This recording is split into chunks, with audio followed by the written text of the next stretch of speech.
Madalas kapag sinasabi natin haves and have-nots, iniisip agad natin pera. Pero ang tanong talaga, gaano ka ka-secure sa puso mo? Hindi lahat ng may pera ay may kapayapaan. At hindi lahat ng simple ang buhay ay kulang. Sabi sa Proverbs 4:23, guard your heart for everything flows from it. Ang tunay na pagkakaiba ng have at have not ay emotional safety. Tanungin mo ang sarili mo. Sa relationships mo, do people feel safe around you? Safe ba silang magsalita, magkamali, maging totoo? Si Jesus, hindi nananakot.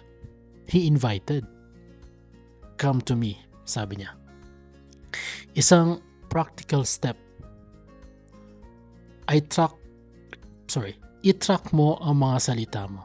Ilang beses kang nag-encourage versus ilang beses kang nagkakasakit o nakakasakit.